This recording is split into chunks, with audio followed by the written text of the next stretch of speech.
వేరు చేయను, మత్స్యకారులకి షెడ్యూల్ ట్రైబ్స్ కి గొడవలు పెట్టను, కాపులకి బీసీలకి గొడవ పెట్టను. తెలుగుదేశం పార్టీ లాగా వర్గీకరణ పేరు చెప్పి మాల కులస్తులకి మాదిగ కులస్తులకి గొడవ పెట్టను చంద్రబాబు నాయుడు గారు లాగా. ముస్లింలని కేవలం ఓట్ బ్యాంక్ గా చూసి ముస్లింలకి వారిని మతం పేరు మీద చెప్పి వారికి అభివృద్ధి లేకుండా అలా పెట్టే వ్యక్తిత్వం నేను భారతీయ జనతా పార్టీ లాగా చేయను. ఈ రోజు నేను కోరుకున్నానంటే భీమవరం నుంచి చాలా బాధగా ఉంది ఈ మాట మాట్లాడడానికి. కనీసం ఆంధ్ర భావన ఎలాగో లేదు, కనీసం కుల భావనను తెచ్చుకుని బాగు చేయండి రాష్ట్రాన్ని. నిజంగా మనస్ఫూర్తిగా చాలా బాధతో చెప్తున్నాను ఈ మాట. గాజువాక్ లో నిలబడండి సార్, భీమవరంలో నిలబడండి సార్, రేపొద్దున చెప్తారు మీరు పిఠాపురంలో నిలబడండి సార్, అక్కడ నిలబడండి సార్. నేను అనుకో కులపరంగానే మాట్లాడదాం. ప్రతి కాపు కానీ నిజంగా వేస్తుంటే నేను భీమవరంలో ఓడిపోయాను కాదు, నేను గాజువాకలో ఓడిపోయాను, 2 చోట్ల గెలిచేవాడిని.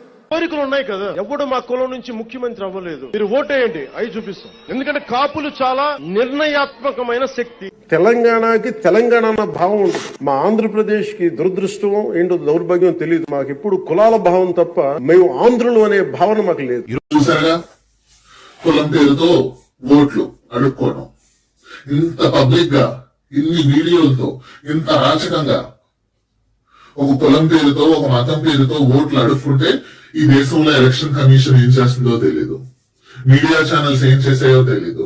మన ఆంధ్రలో మేధావులని చెప్పుకునే జేపీ, జేడి లక్ష్మీనారాయణ, జయప్రకాష్ నారాయణ్ లేదా ఇంకా వేరే వేరే మేధావులు ఎవరైతే ఉన్నారో వాళ్ళందరూ ఏమైపోయారో తెలీదు. లేదా ప్రొఫెసర్ నాగేశ్వరరావు, తెలకపల్లి రవి ఇలాంటి జర్నలిస్టులు ఎవరైతే ఉన్నారో వాళ్ళందరూ ఏమైపోయారో తెలీదు.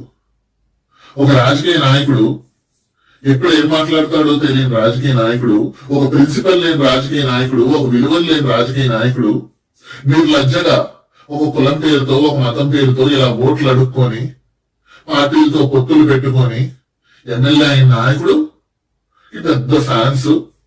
ఆయన ఏమన్నా అంటే మొత్తం అందరూ వచ్చేయడం, పవన్ కళ్యాణ్ అలా అంటారా, నారా లోకేష్ కూడా అయిపోవడం, ఈ న్యూస్ ఛానల్స్ లో డిబేట్లు పెట్టడం, పవన్ కళ్యాణ్ కార్పొరేటర్ అన్నారు అనేసి.